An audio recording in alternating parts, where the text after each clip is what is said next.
yeah, that shit was ostrich. Give a f. What was that for? Sick of these Lawrence Fishburne comparisons. It's just getting old.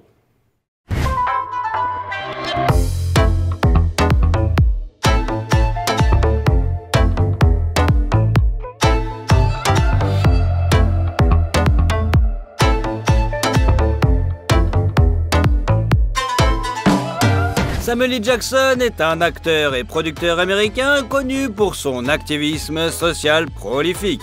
Il a grandi à l'époque de la ségrégation, mais a réussi à devenir l'une des personnalités les plus en vue d'Hollywood. Dans cette vidéo, nous vous raconterons son parcours difficile vers le succès.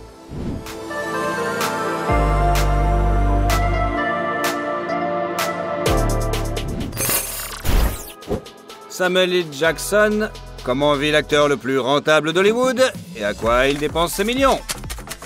Samuel Leroy Jackson est né le 21 décembre 1948 à Washington, la capitale des États-Unis, mais a passé son enfance à Chattanooga dans le Tennessee.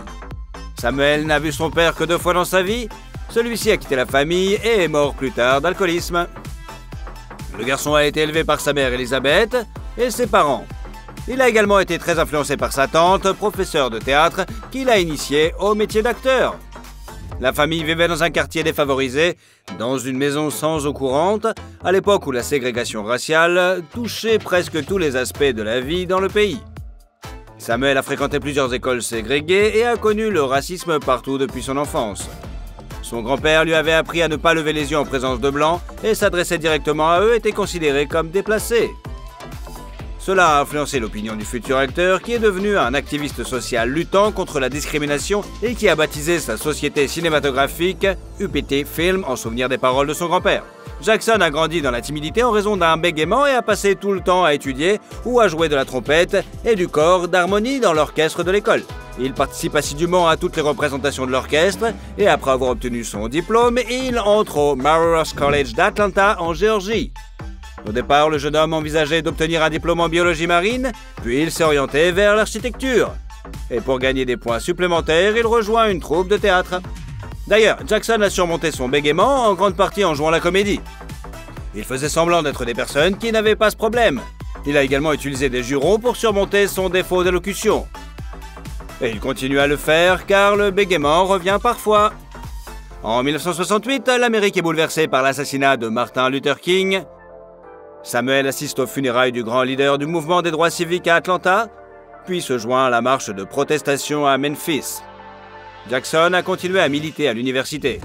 L'administration de l'université refusant d'accepter des Afro-Américains à des postes de direction. Samuel et d'autres étudiants prennent en otage plusieurs membres du conseil d'administration. Après cela, le futur acteur a été sanctionné par une suspension de 2 ans, mais la politique de l'université a finalement été modifiée. Pendant la suspension, Jackson s'installe à Los Angeles chez sa tante, où il travaille comme travailleur social. Pendant un certain temps, il retourne à Atlanta et rejoint le mouvement Black Power. Mais lorsqu'il devient armé, la mère de Samuel le renvoie dans la Cité des Anges.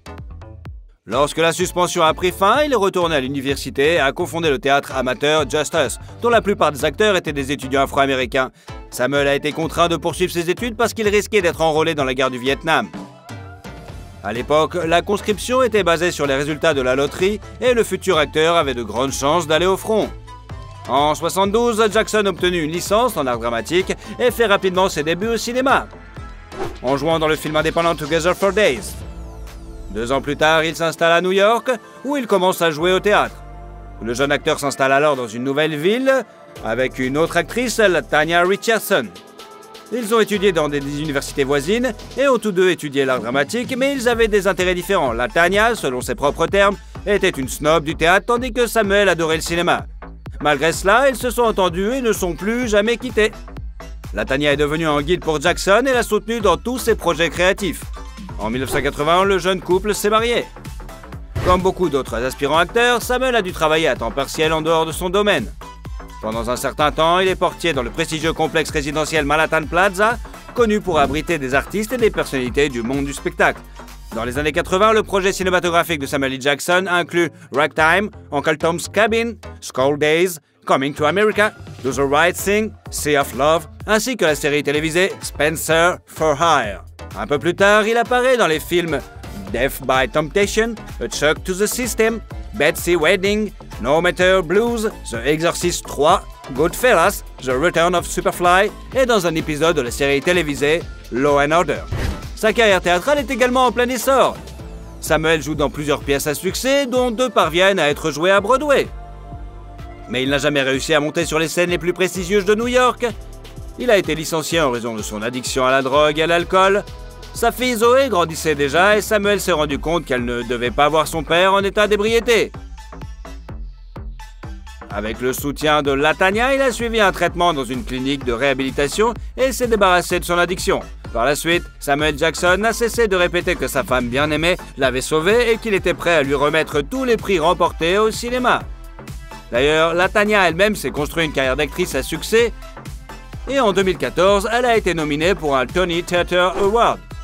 Immédiatement après sa réhabilitation, en 91, Samuel a commencé à travailler sur le film Jungle Fever. Bruh, I'm a little light right now. Could you, let me hold some change? No. No, Gator, no. The dancing shit ain't gonna work. What? Come on, you could do me this one solid. Le personnage qu'il incarne dans le film souffre également de dépendance, ce qui inquiète beaucoup les médecins de Samuel L. Jackson, qui craignent une rechute. Mais cela ne s'est pas produit, et la performance percutante de l'acteur a contraint les organisateurs du Festival de Cannes à rendre à Samuel le prix du meilleur acteur dans un second rôle, oublié depuis longtemps. La même année, les films Johnny Suede, Strictly Business, Jump It at the Boneyard sortent sur les écrans et un an plus tard, la filmographie de la star montante est complétée par les thrillers Juice, Father and Son, Patriots Games, plusieurs séries télévisées et le film d'action Right Hand. Dans ce dernier, le cachet de Jackson s'élevait à 75 000 $. Viennent ensuite Loaded Weapon 1, Amos Andrew, Menace de société, True Romance, Losing Isaiah et Jurassic Park. Look at this next entry. It's the kicker. White rabbit object. Whatever it did it all. But with the key checks off, the computer didn't file the keystroke, so the only way to find them now is to go through the computer's lines of code one by one. How many lines of code are there? About 2 million. Samuel qualifie sa participation au film de Steven Spielberg d'étape importante dans sa carrière et d'expérience cinématographique sérieuse. Parallèlement, l'acteur n'a cessé de s'exprimer sur le sujet du racisme qui le préoccupe beaucoup. Il a critiqué Hollywood pour la façon spécifique dont les acteurs afro-américains étaient choisis, alors que les rôles étaient proposés simplement en suivant une petite liste d'interprètes célèbres. Denzel Washington était le premier et Jackson lui-même était le 5e. En 1994, Samuel est apparu dans les films Fresh, Against the Wall, Hail Caesar, The Search of One-Game Jimmy, mais son plus grand succès a été le rôle dans Pulp Fiction de Tarantino. Yolanda, it's cool, baby. It's cool. We still just talking. Come on, point the gun at me. Point the gun at me. There you go. L'acteur a été surpris et flatté d'apprendre que Quentin avait écrit le rôle du gangster Jules spécialement pour lui. Après la première, Samuel a été nommé pour plusieurs prix, dont un Oscar, et a reçu un prix de l'Académie britannique. Selon lui, ce n'est pas avec Pulp Fiction que Jackson est devenu une célébrité mondiale, mais avec The Hard with a Vengeance. La première de ce film a eu lieu en 1995. L'apparence du personnage de Samuel a été créée personnellement par l'acteur et inspirée par le militant des droits des Noirs Malcolm X. À la même époque, sortent le thriller Kiss of Death et le film Familial Fluke, dans lequel Samuel L. Jackson interprète l'un des personnages. Plus tard, il apparaît dans les films Hard Hate, The Great White Hype, Three Rounds, A Time to Kill et The Long Kiss Goodnight, dont le cachet s'élève à 4,5 millions $. Sont ensuite sortis le thriller 187, le drame Ace Bayou et le film policier Jackie Brown de Tarantino. Who's that? That's Beaumont. Who's Beaumont? An employee I had to let go. Pour son travail, il a reçu un ours d'argent au Festival du film de Berlin et une nomination au Golden Globe. Le week-end, Samuel jouait dans Jackie Brown et en semaine, il travaillait sur le film d'action de science-fiction Sphere et improvisait beaucoup. Puis, à la fin des années 90, sa filmographie s'est enrichie des films The Negotiator, The Red Violin, Deep Blue Sea, ainsi que de Star Wars épisode 1, La Fantôme Menace. Jackson, un grand fan de la saga spatiale, et le choix du personnage lui apporte peu. Il a obtenu le rôle de Mace Windu. Dans un autre film, le thriller policier Out of Sight, Samuel est apparu dans un rôle de caméo et n'était même pas inscrit au générique. Mais il convient de noter que l'acteur a joué gratuitement dans ce film. En 2000, le public a vu Samuel dans les films Règles d'engagement, Incassable, pour lesquels Jackson a reçu 7 millions de dollars, et Shaft. Lors du tournage de ce dernier, Samuel s'est constamment battu avec le scénariste pour des répliques désobligeantes. Elles ont finalement été supprimées et le cachet de l'acteur s'est élevé à 10 millions de dollars. Ensuite, le drame mystérieux The Carveman's Valentine, le film d'action The 51 States et le drame Changing Lanes sont sortis. Il est intéressant de noter que dans ces trois films, Samuel avait des coiffures différentes. Il a commencé à perdre ses cheveux assez tôt et a décidé de ne pas s'en préoccuper, mais d'utiliser son crâne chauve comme tremplin pour ses expériences. Robert Louis Stevenson, un conseiller en perruque et styliste personnel qui travaille avec Jackson depuis de nombreuses années, l'a aidé à choisir les looks pour chaque film. Si les coiffures des personnages de Samuel changent fréquemment, ce qui reste constant, c'est son amour de la couleur violette. Dans les films, les personnages de Jackson portent souvent des vêtements de cette couleur ou manipulent des objets violets. De manière inattendue, peut-être même pour lui, l'acteur a réussi à obtenir un sabre laser violet spécial dans Star Wars épisode 2, Attack of the Clones. Il a simplement demandé l'autorisation à George Lucas qui a accepté. Remember, Obi-Wan, if the prophecy is true, your apprentice is the only one who can bring the Force back into balance.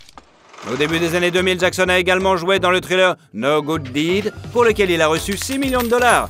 Dans les films d'action XXX, Basic, SWAT, Kill Bill Volume 2, le drame In My Country et un autre thriller, Twisted, qui a reçu les évaluations catastrophiques et a fait un flop au box-office.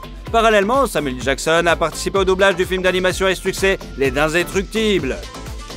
En outre, il a prêté sa voix à plusieurs personnages de jeux vidéo.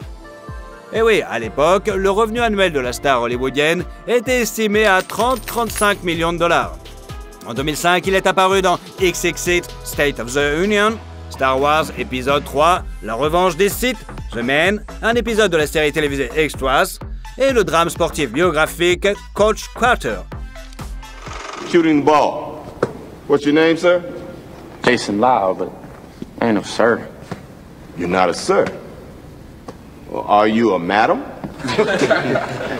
Le vrai Ken Carter était présent sur le plateau et a fait l'éloge de la performance de Jackson. Par la suite, l'acteur a joué dans des films tels que Freedom Land, Snake on a Plane, Home of the Brave, Researching the Camp, 1408, Cleaner, Jumper et a également fait la voix dans la série animée Afro Samurai. Dans un autre projet, le drame Black Snake Mountain, Samuel s'est lié d'amitié avec sa co-vedette Christina Ricci. Ils sont restés bons amis jusqu'à aujourd'hui. Parallèlement au tournage, l'acteur a interprété la voix de Dieu dans The Bible Experience, une version audio du Nouveau Testament. Il a également enregistré un livre audio parodique d'histoire à dormir debout. Une nouvelle étape dans la carrière de l'acteur a été la signature d'un contrat avec le studio Marvel pour participer au film de leur univers cinématographique. Quelques années auparavant, Jackson avait accepté que le personnage de Nick Fury, dans les bandes dessinées, soit copié sur lui. Samuel est apparu pour la première fois dans ce rôle dans la scène post-crédit du premier film Iron Man. Who the hell are you? Nick Fury, director of S.H.I.E.L.D. L'acteur a également joué dans les séries animées Star Wars, The Clone Wars et Afro Samurai Resurrection, le thriller Lakeview Terrace, le drame Gospel Hill, la comédie musicale Soul Man et le film de super-héros The Spirit. En 2009, la voix de Samuel a été entendue dans Inglourious Basterds de Quentin Tarantino et dans le dessin animé Astro Boy. Et le public a pu apprécier sa performance dans le mélodrame Mother and Child. Au début des années 2010, les films Unsinkable, The Other Guys, The Sunset Limited, The Samaritan et Meeting Evil sont sortis. Samuel L. Jackson a prêté sa voix à plusieurs projets d'animation et jeux vidéo et a joué le rôle de Nick Fury dans plusieurs films Marvel, Iron Man 2, Thor, Captain America, The First Avenger et The Avengers. Le studio a conclu un accord unique avec l'acteur au terme duquel il était assuré d'apparaître dans 9 films. Jackson est également irremplaçable pour Quentin Tarantino, participant à presque tous les films du réalisateur. Ainsi, en 2012, l'acteur a obtenu le rôle du majordome dans le western révisionnaire Django Unchained. On a pu revoir le duo créatif en travaillant sur The Hateful Eight en 2015. Everybody keep your mouth shut. Do like I say. You open your mouth, you're gonna get a bullet. You move a little sudden, a little strange, you're gonna get a bullet. Not a warning, not a question, a bullet. Entre les deux projets de Tarantino, l'acteur a joué dans les thrillers All Boy, Reasonable Doubt, Kite, le film de super-héros Robocop, le film d'action Big Game, la comédie d'action et d'espionnage Kingsman, The Secret Service, le film pour adolescents Beverly Little et la comédie policière musicale Chirac. En outre, il est apparu dans les projets Marvel Captain America, Le Soldat de l'Hiver, Agent of S.H.I.E.L.D. et Avengers L'Âge d'Ultron. Fin 2015, Samuel a présenté le film d'horreur bourré d'action Cell. Et les années suivantes, il a joué dans les films La Légende de Tarzan, Miss Peregrine, Home for Peculiar Children, XXX, Return of Xander Cage, Kong, Skull Island. Le cachet pour ce dernier s'est élevé à 5 millions de dollars. L'acteur s'est également engagé à tourner dans le dernier film The Hitman Bodyguard aux côtés de Ryan Reynolds. Il a de nouveau contribué à la création de l'apparence du personnage. Grâce à Jackson, l'assassin s'est fait tatouer des corbeaux sur le corps, un pour chaque personne qu'il a tué. It's gonna be a while. I can just go in there and get a room. There's an art to low impact, high efficiency breaking and entering. But art's subjective. Ses projets suivants ont été la comédie dramatique fantastique Unicorn Store, le dessin animé incrédible 2, le drame Life Itself, le film de super-héros Glass, la comédie d'action Shaft, le drame militaire The Last Full Measure et autres films de super-héros Avenger Infinity War, Captain Marvel, Avenger Endgame et Spider-Man Far From Home. Par ailleurs, Samuel a interprété la voix de Mace Windu dans le film Star Wars The Rise of Skywalker. En 2020, le drame biographique The Bunker avec Jackson est sorti sur les plateformes Apple TV+. Il est également apparu en tant que lui-même dans la série comique Stag et a joué dans le projet Netflix du Nouvel An Death to 2020. En 2021, les films Spiral, From the Book of Saw, Hitman, Wife's Bodyguard, Le Protégé ont été diffusés en avant-première et Samuel a interprété Nick Fury dans la série animée What If. L'acteur est souvent critiqué pour sa participation à de nombreux projets Marvel, mais il estime lui-même qu'il vaut mieux s'amuser sur le plateau de tournage que de courir avec les récompenses. Il a même demandé qu'un Oscar soit décerné du film Spider-Man No Way Home, qui est devenu le projet cinématographique le plus rentable de l'histoire de Sony. D'ailleurs, sans même le demander, Samuel a reçu un prix honorifique de l'Académie pour ses réalisations exceptionnelles dans le domaine du cinéma. En 2022, l'acteur prête sa voix au dessin animé Power of Fury, The Legend of Hank, et joue le rôle principal dans la mini-série The Last Day of Plantation Grey. Hello, ladies. Y'all going down to Miss D's? Is you a playing granddad? I ain't been to Miss D's in about 90 years. I bet she miss you too, huh? I don't even know where it's at no more. Well, I bet you could find it if you look. Oh, I bet you I get over there and still cut a rug, though. Dans l'adaptation du livre de Walter Mosley, Jackson incarne un homme de 90 ans souffrant de démence. Il a accepté avec plaisir de faire partie du casting, devenant ainsi l'un des premiers acteurs approuvés pour le projet. Pour l'acteur, il s'agissait d'un film très personnel. Son grand-père et sa mère ayant souffert de la maladie d'Alzheimer. Il essaie lui-même d'entraîner sa mémoire en résolvant des mots croisés. Samuel participe également à des collectes de fonds pour lutter contre cette maladie. Bientôt, Samuel Jackson apparaîtra dans le film de super-héros Marvel, le thriller The Kill Room, la mini-série Secret Invasion, le film d'action Argyle et le drame Harry and the Butler. Fait amusant, contrairement à beaucoup de ses collègues, l'acteur aime regarder des films avec sa participation. Grâce à cela, il améliore ses compétences en analysant ses erreurs. Il collectionne également les figurines des personnages qu'il incarne. Jackson est célèbre pour le fait qu'il jure souvent dans ses films. Selon les experts, il est l'un des 3 acteurs qui jurent le plus. En outre, il a un cavalier unique. Grand amateur de golf, il a exigé d'inclure dans tous ses contrats avec les studios de cinéma une clause l'autorisant à se rendre sur le terrain de golf pendant le tournage, au moins 2 fois par semaine. Le patron de cinéma sont prêts à accepter de telles conditions car les coûts sont rentables. En 2022, Samuel L. Jackson a été reconnu comme l'acteur le plus rentable d'Hollywood. Les recettes mondiales de ses films, à l'exception des rôles épisodiques, s'élèvent à près de 17 milliards de dollars. La valeur nette de l'acteur est estimée à 250 millions de dollars. Son salaire standard pour un rôle principal varie de 10 à 20 millions. Et pour chaque apparition dans les films Marvel, Samuel gagne 4 à 6 millions de dollars. Même s'il ne s'agit que d'une scène post-credit. Les contrats publicitaires lui apportent des revenus supplémentaires. Il a joué dans une publicité d'Apple où il a présenté l'assistant vocal Siri. Il a fait la voix de son concurrent juste après Alexa Amazon. Et il a collaboré avec la holding bancaire Capital One, ainsi qu'avec les marques Adidas et Brioni. L'acteur a également fait de la publicité pour la société américaine de réseau Phil Verizon, dont la vidéo a été présentée lors du Super Bowl en 2021. En tant que défenseur déclaré du racisme, Samuel n'a pas pu s'empêcher de soutenir Barack Obama dans la course à la présidente et a joué dans son spot de campagne. Dans son spot, l'acteur, avec son habituelle obscénité, appelle les citoyens à se réveiller et à voter démocrate. M. Jackson estime que l'élection de M. Obama et la présidence continue une étape importante dans la lutte contre la discrimination aux États-Unis. En tant qu'enfant de la ségrégation, il apprécie que les jeunes générations d'Afro-Américains puissent voir que les rêves peuvent devenir réalité et qu'ils peuvent devenir tout ce qu'ils veulent, même président. M. Jackson fait régulièrement des dons pour soutenir l'éducation. En 2020, il a rejoint la campagne Your Actions Save Lives, vos actions sauvent les vies, appelant les gens à porter des masques. L'acteur possédait un appartement de 4 chambres à coucher à New York avec vue sur Central Park, acheté en 2005 pour 4,8 millions de dollars. Il a été mis en vente en 2018 pour 13 millions de dollars. Dans les années 80, Jackson et Latanya Richardson ont acheté une propriété à Harlem pour 35 000 dollars et l'ont vendue en 97 pour 125 000 dollars. Samuel et sa femme possédaient une maison à San Fernando, dans le nord-ouest du comté de Los Angeles. Ils ont choisi cet endroit tranquille pour que leur fille grandisse dans un environnement calme. La famille disposait d'un grand salon avec cheminée, d'une cuisine rustique, d'une salle à manger et d'une piscine extérieure dans le jardin. Le manoir a été vendu en juin 2015 pour 2,8 millions de dollars et depuis, il a été entièrement refait et revendu un peu plus cher. La maison actuelle de Jackson, d'une superficie de 1200 m², est située à Beverly Hills, au sommet d'une montagne. Samuel et Latanya l'ont achetée en 2000 pour 8,35 millions de dollars. Outre la maison principale, il dispose d'une maison d'amis, d'un garage séparé, d'un court de tennis et bien sûr d'une piscine. Aujourd'hui, la propriété est estimée à environ 20-30 millions de dollars. L'acteur hollywoodien a été aperçu au volant d'une Toyota Camry, d'une Range Rover Sport et d'une Maybach 57S blanche comme neige. Les médias ont également rapporté qu'il avait une Jaguar XF et une Rolls-Royce Phantom dans son garage. Jason dit qu'il veut se produire tous les jours et qu'il ne se limite donc pas à des genres et à des sujets sérieux. Que pensez-vous de cette approche? Et surtout, si vous aimez la vidéo, mettez un like. Et comme ça, vous suivrez toutes nos autres vidéos. Allez, à bientôt!